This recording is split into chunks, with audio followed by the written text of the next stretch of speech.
In concern to the hours here mentioned, during Christ's crucifixion, darkness came over the land for 3 hours between the 6th and the 9th hour. Just as there's 3 hours difference between Peter's vision at the 6th hour, perhaps also a symbol of Israel's prophets and first seeing Christ, and Cornelius' vision at the 9th hour, a symbol perhaps of the Gentiles, the blind, and those in the dark receiving sight in the church age.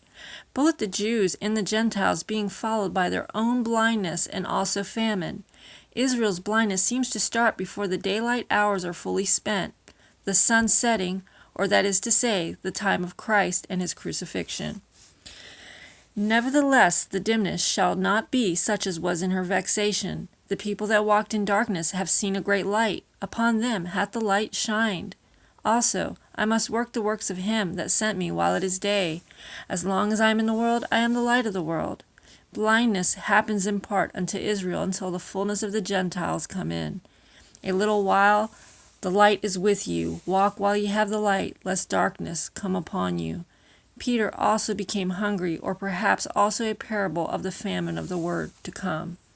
The Gentiles, hearing the message, have their song in the night, but their own blindness appears to thicken as the hours darken, or as time moved further from the time of the light of Christ.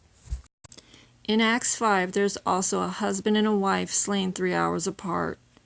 Those of the Old Covenant that are as the firstborn son after the flesh seem in a way to parabolically represent this husband being slain first.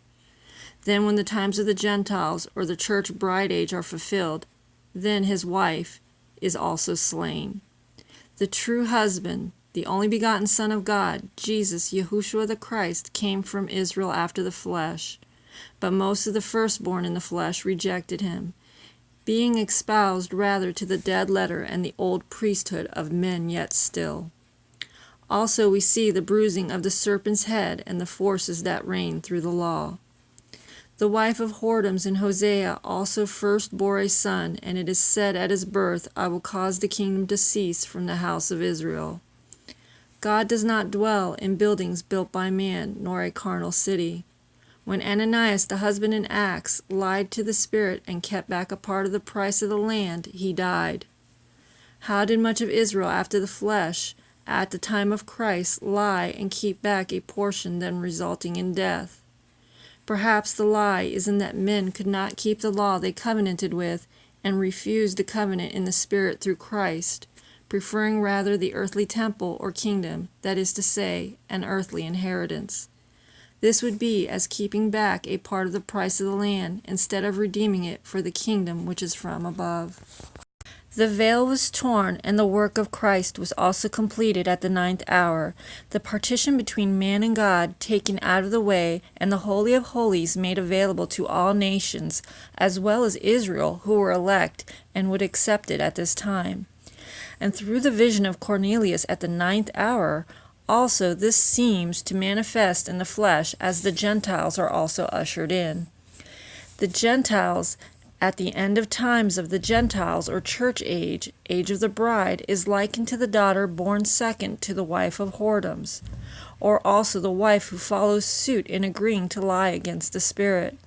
For she was espoused to Christ, but afterward marrying or covenanting with her elder brother Israel after the flesh, in keeping back an earthly inheritance for themselves, she also then dies in like manner. And it is said, the nakedness of thy sister, the daughter of thy father, or the daughter of thy mother, whether she be born at home or born abroad, even their nakedness thou shalt not uncover. For the Gentiles will abuse the things of God, and trample the outer court. But let not the elect Judah offend, for there are 2 armies in the Shulamite bride. Of the woman or church with both Jews and Gentile children of the first fleshly Adam, there appears this parable of doubling in her cleansing period. It is said, but if she bear a girl child, then she shall be unclean 2 weeks.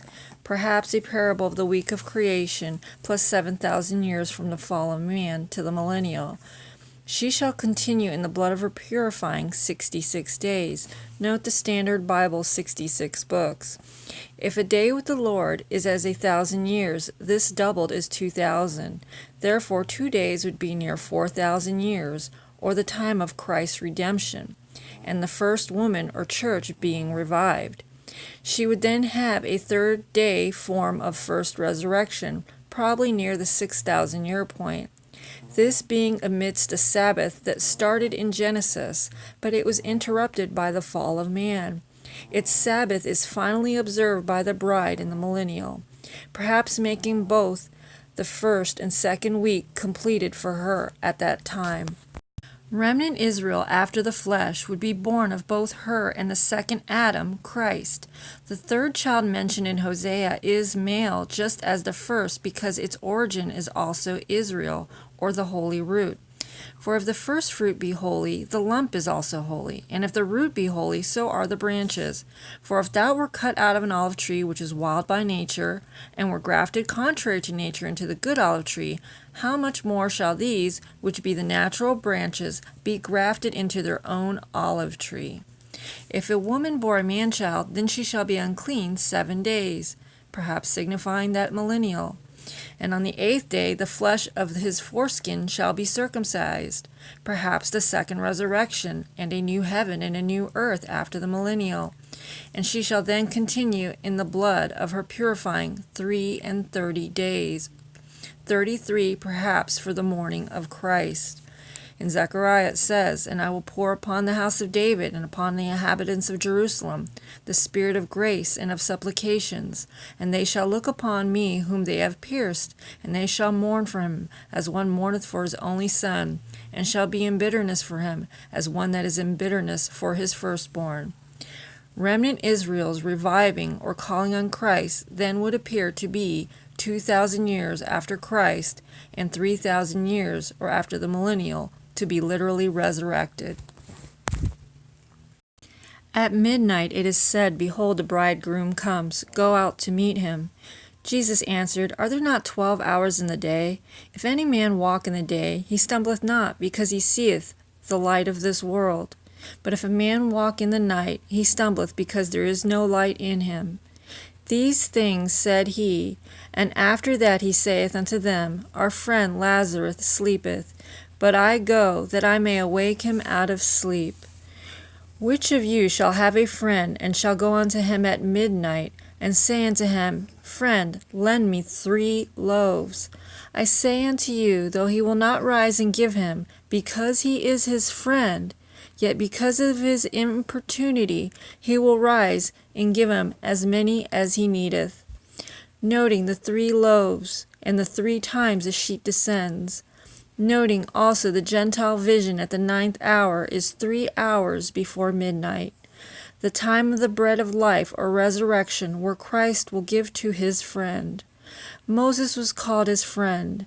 This may be a parable of the return of those that were in bondage still under the law, or that remnant. Shall I bring to the birth, and not cause to bring forth? Shall I cause to bring forth, and shut the womb, saith thy God? It is said, If the casting away of them be the reconciling of the world, what shall the receiving of them be but life from the dead?